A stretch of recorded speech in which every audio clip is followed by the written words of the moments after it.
Good morning. Welcome to Quarantine Kitchen, and I have a digital guest today. This is Anupy Singla, the author of Indian for Everyone, as well as 2 other cookbooks. Say hi. Hi everybody. And tell us where you are.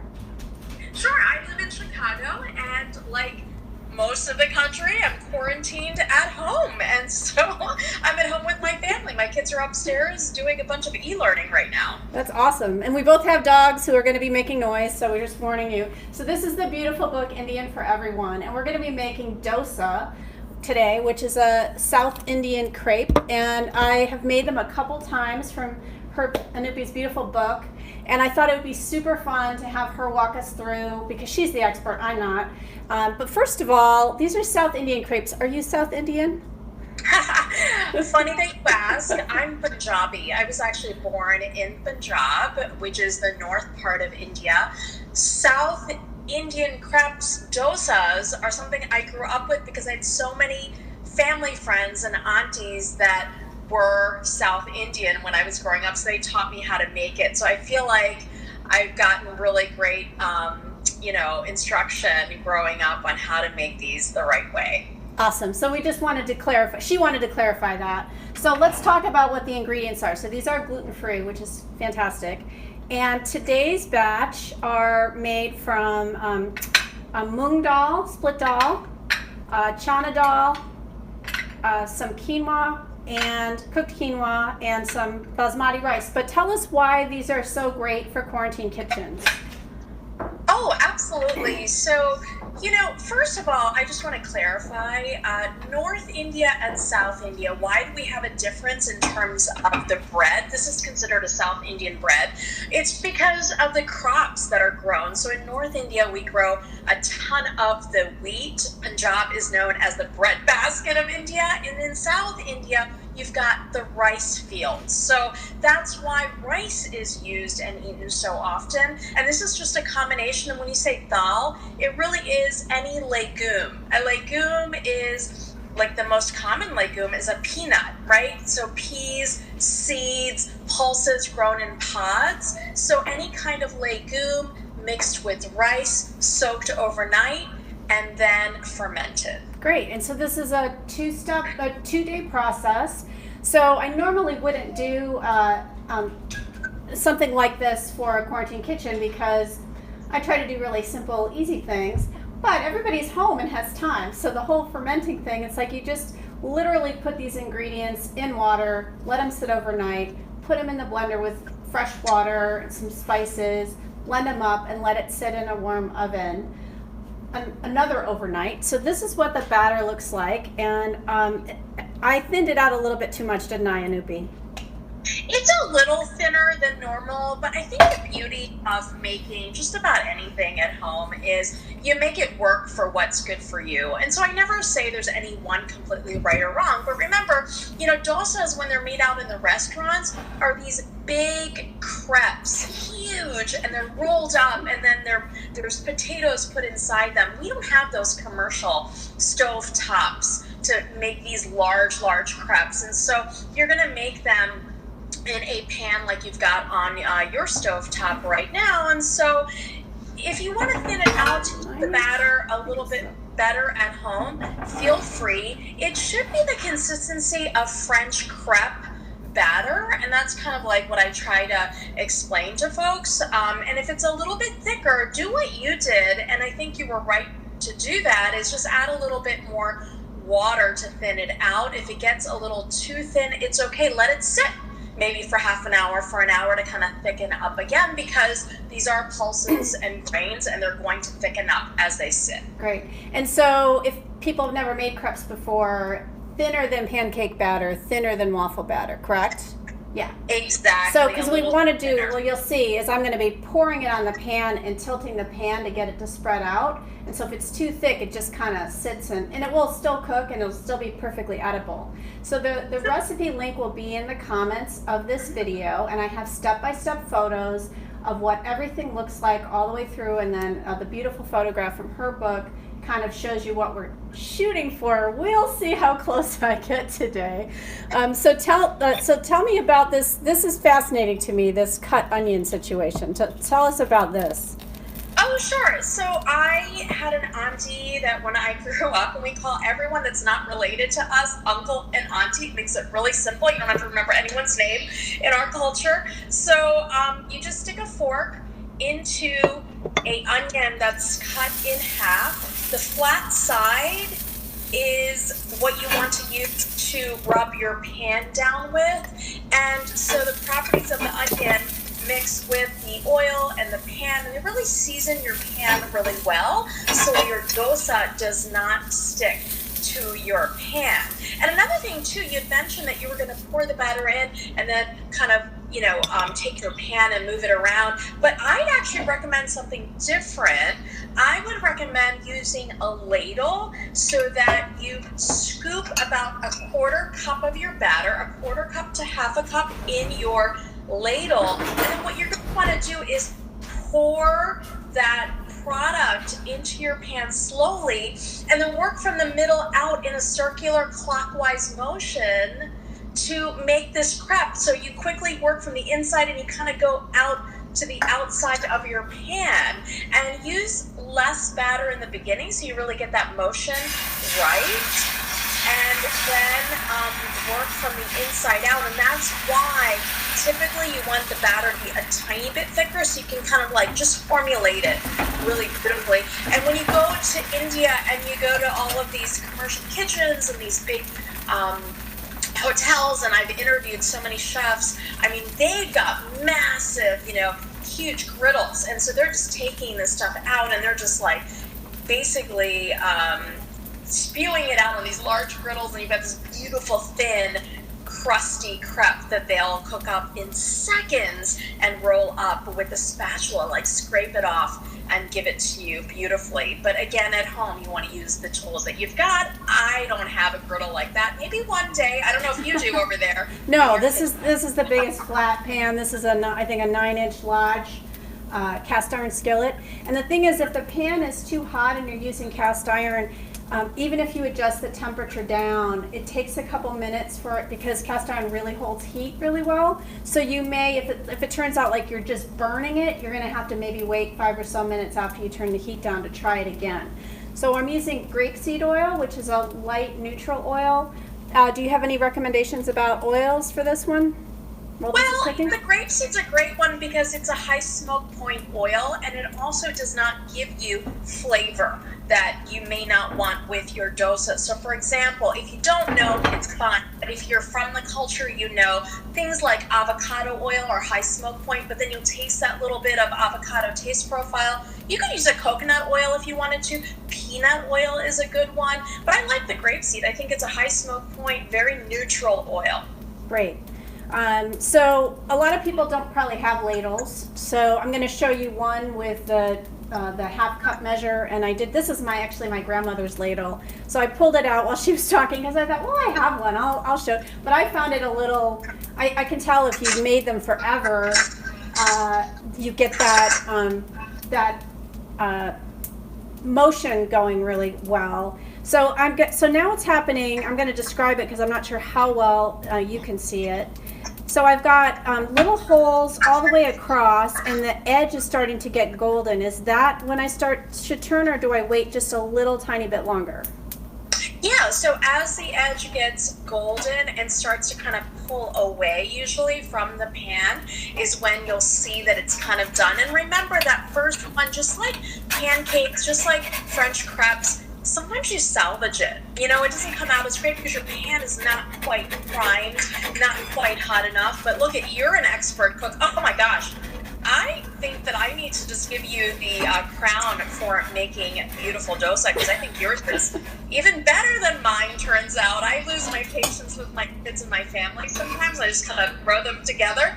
But that is gorgeous. Oh, it's beautiful. I knew I was going to do that. There you go. Oops. It's okay. Yay! Yay! Perfect. Okay, so I also want to say too, like, you don't need a ladle. Like, this is my quarter cup measuring cup. I often will just use this to pour, and then I use the back of it to kind of go from the middle out to the edges of the pan. So you kind of take in a clockwise motion, get your batter really nice and thinned out like that. So you don't need anything So if you have a stainless steel measuring cup with a rounded bottom or a flat bottom would probably work, not a plastic. You don't want to be putting the plastic on a hot pan. I just feel like I need to say that. I mean, hopefully it's obvious, but you never know. Okay, so let's see, did we cover everything? So about 2 minutes per side is what we're doing. How long does the batter, so this is what the batter looks like. Yeah. How long can you keep the batter once you make it if you don't want to cook all your dosa up at one time? Sure, I'll keep it in the fridge for about a week, week and a half. Okay. But if you don't think you're going to get through it, my recipe does cook up a lot of batter because I like large batch cooking. So I'll take part of that and just put it right in the freezer. And then I'll pull it out in like 1.5 cup, 2 cup portion sizes is what I'll freeze it in. And I'll just pull it out and just let it sit on my counter, and then I'll use it up later on in the day. So you can freeze it up really well. You can keep it in containers in your fridge. And I love also, just want to say, there's a lot of Indian grocery stores when we're out and about more and we're experimenting and going to all these places that you can purchase the pre-made batter. The reason I recommend folks try to make it at home is because that pre-made batter is generally made with white rice, and folks sometimes want to incorporate the brown rice, the quinoa, which is a high protein seed, and some of these other more nutritious value add ingredients. You're going to have to kind of make it at home to be able to do that. Yeah, and if you're on a special, so all of this is gluten-free. If you're on a special diet like me, and I'm watching my sodium, if a pre-made batter is going to be way higher in sodium, and I can control how much salt I put into it. I can control if I want to add spices. I mean, is it legal to add like curry powder and stuff like that to these, or? Well, I'm not going to come over there and arrest you if you use curry powder. It is legal, but here's the thing. My books are all about eliminating these preconceived notions about Indian food. There is no curry powder as a spice blend that we use in our cooking. In all 3 to 4 cookbooks that I've written, I say 3 to 4 because the 4th one was a update version of the slow cooker book, the first one, but I never used curry powder as a spice blend in anything because that is not traditional. But use whatever you like. If you like it, who am I to tell you how to cook Indian food for your family and for you? So add it, sprinkle it. In South India, they do have spice blends that they will sprinkle in at the end, and so you can do that as well. You could also just put in other spices. I sometimes put in like a Mexican spice blend I have on hand, sometimes a Japanese or a Chinese blend. And then what I love, and I love that you keep emphasizing the gluten-free aspect, is that these are indeed gluten-free. And so I'll make them up for breakfast this is a traditional breakfast food, but like my kids like omelets. We'll do this with eggs. We'll make a dosa for dinner with a little stir fry, North Indian stir fry on the side. It's a great sandwich to put stuff in the middle and roll up your sandwich. So there's a lot of really cool things you can do with it, and it is naturally gluten-free. And what I love, so I just put the second one in, and you saw that I did it with a 1/2 cup measure as opposed to the ladle. So what I love about these is a lot of gluten-free tortillas and breads aren't very flexible, so that if you bend them over, they'll crack, whereas these really have a lot of flexibility. And so I just also wanted to taste it. I'm sorry you can't taste anything digitally. I'm getting so hungry. But, so it's got this really lovely chewy texture. It has a little hint of almost a sourdough, because that's the fermentation. Yeah, I just love that taste profile, that sourdough taste profile. So and good. I know a lot of folks are inside baking, but you know what? When they go to the grocery stores, there's no yeast. Right. At the stores, are having trouble finding the yeast. You do not need yeast. This is an unleavened bread. Right. So many of our breads, people think that we eat naan constantly. We do not eat naan in Indian households. North Indian households, we make a roti, which is a flat bread. You do not need yeast, and that's why I love that you're doing this, because I want people to realize that Indian breads don't have to be made with yeast. So if you can't find yeast, it's okay. You can still be really successful at making breads at home. And they're super healthy. And so for my people who are following the migraine relief plan, Some lentils are not on the plan until you've tested them, and fermented foods like this are not on the plan until you've tested them. But if you've tested both of those things, you absolutely can utilize these as a delicious part of your plan. I used onion powder in this and a little bit of iodized sea salt, because I like adding just a little bit more flavor to the batter. And they're just fantastic. So it's looking like the second one is coming off really nicely. So the last thing that we wanted to say is that we as authors, the way we make our money is when people buy our books. So there's 3 things you can do to help authors like us, or the other authors that you know. You can buy books, and of course you can still order everything online these days. Support your local independent bookstore if you can.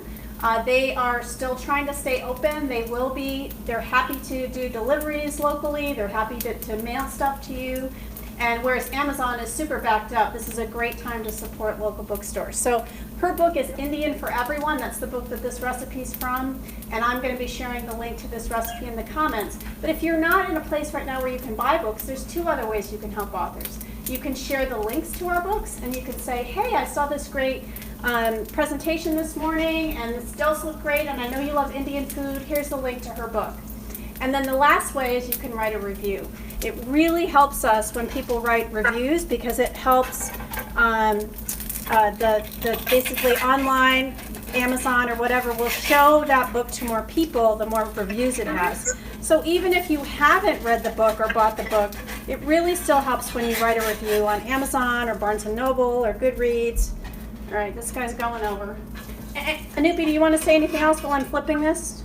Yeah, no, and your point's so well taken. I don't think folks realize that as authors, we're not making tens of thousands of millions of dollars off books. We get paid twice a year. Our royalty checks come in twice a year. I get a certain fraction of each book sold, and so do you. And so the idea is, I mean, can you imagine any other profession where you get paid twice a year? It's crazy. So I put out a lot of product and recipes and all of that. When I say product, I mean writing and all of that. I give my fans a ton through my pages and my blog, indianasapplepie.com. But at the end of the day, in order to be a business and in order to keep going and do what we're doing, we have to sell our product. Our product is our books. I also have a whole line of spices and legumes on my website. Check that out too.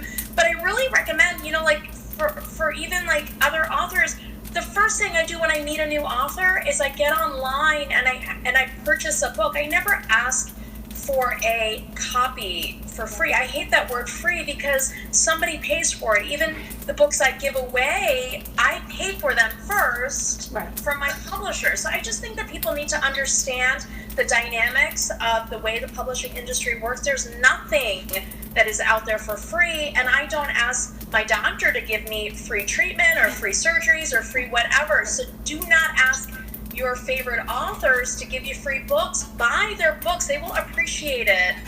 Yes, we will be grateful to you for life, for sure. Yeah, all right. No, I'm really passionate about supporting small businesses, and I'm really passionate about that dosa. Oh I my know, God. look how pretty. I'm going to jump out there and take a bite of that dosa. I love it. It looks I love amazing. how sort of lacy they're coming out. So, and the nice thing is, like, we weren't sure if this batter had been thinned out too much. Turned out it worked out perfectly. If it had been a little thicker, they would have just been a little bit thicker, and I would have cooked them a little longer, but they still would come out great. So, Anupy, I want to thank you so much for being here today. Check out her website. I'll include the link in the comments of this video. And if you're watching on YouTube, please follow both of us on Facebook. I'm Stephanie Weaver, MPH, and where do they find you on Facebook? Sure, Stephanie, thank you. In Indian as Apple Pie. Indian as Apple Pie. So follow both of us, and we'll look forward to seeing you guys again soon. Bye. Thank you. Bye, everybody.